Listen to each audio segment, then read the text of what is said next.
Friend, જય શ્રી કૃષ્ણ। તમારું સ્વાગત કરું છું કાજલના રસોઈ ઘરમાં। તો આજે આપણે બનાવવાના છે સાકરટેટીનું જ્યુસ, એ પણ થોડી અલગ રીતથી બનાવવાના છે। તો વિડીયોમાં એન્ડ સુધી બન્યા રહેજો।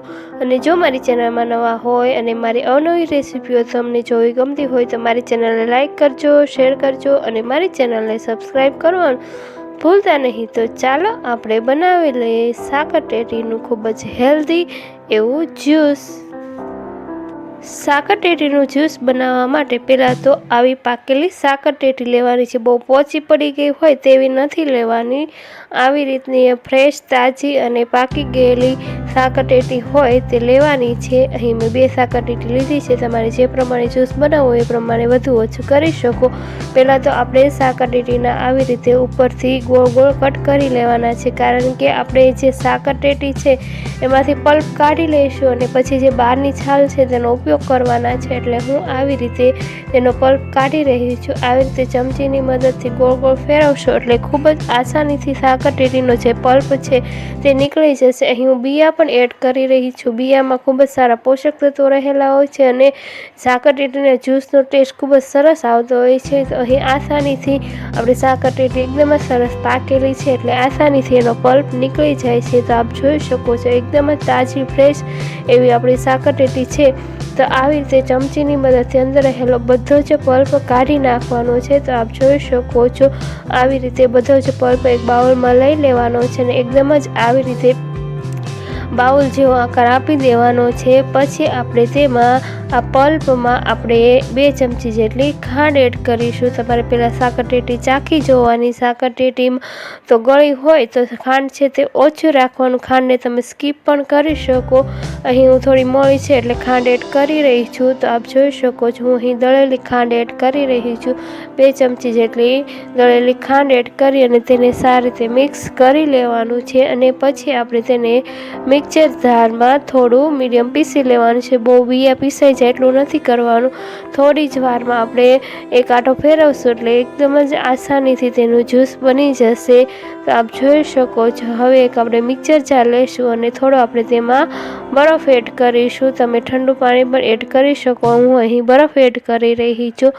પછી આપણે તેને એક મિક્સર જારમાં એડ કરી અને આપણે પીસી લેવાનું છે। તો આપ જોઈ શકો છો ખૂબ જ ઝડપથી બની જાય છે અને પીવામાં પણ એટલું જ ટેસ્ટી લાગે છે। તો આપ જોઈ શકો છો અહીં પછી ગળણીની મદદથી જ્યુસને સારી રીતે ગાળી લેવાનું છે। તો આપ જોઈ શકો એકદમ જ ઘટ્ટ એવું આપણું સાકરટેટીનું જ્યુસ તૈયાર થઈ ગયું છે અને એકદમ જ ચમચીની મદદથી ગાળી લેવાનું છે છાણીમાં। તો આપ જોઈ શકો છો એના બિયા પણ આસાનીથી નીકળી જાય છે એટલે આ જ્યુસને ગાળવું ખૂબ જ જરૂરી છે। તો આપ જોઈ શકો અહીં અધકચરા બિયા છે તે નીકળી રહ્યા છે અને એકદમ જ સરસ પલ્પ સાકરટેટીનું જ્યુસ એ નીચે દેખાઈ રહ્યું છે। તો આપ જોઈ શકો છો ખૂબ જ સરસ આસાનીથી સાકરટેટીનું જ્યુસ બનીને તૈયાર થઈ જાય છે।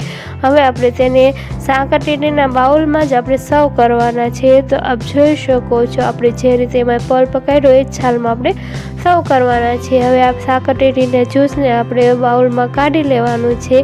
તો આપ જોઈ શકો છો એકદમ જ સરસ ઘટ્ટ એવું તરત પીવાનું મન થઈ જાય એવું સાકરટેટીનું આપણું જ્યુસ બનીને તૈયાર થઈ ગયું છે। ઉપરથી આપણે થોડું ગાર્નિશિંગ કરીશું।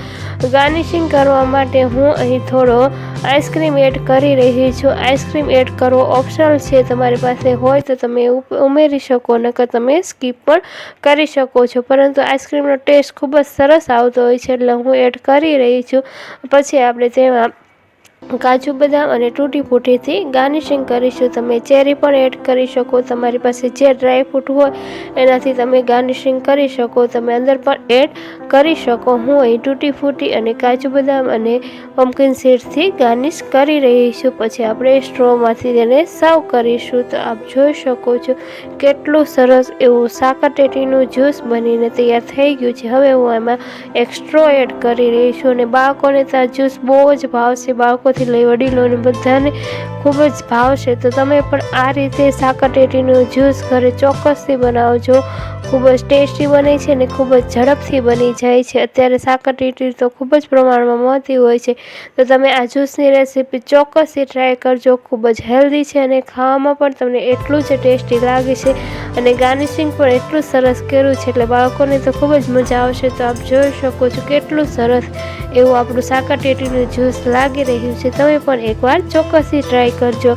તો આજની મારી આ રેસીપી તમને કેવી લાગી તે કમેન્ટમાં જરૂરથી કહેજો અને આવી જ અવનવી રેસીપીઓનો ખજાનો જોવા માટે મારી ચેનલ લાઈક કરજો, શેર કરજો અને મારી ચેનલ સબસ્ક્રાઈબ કરવાનું ભૂલતા નહીં। તો હવે ફરી મળીશું એક નવી જ રેસીપી સાથે, ત્યાં સુધી આવજો। Thanks for watching.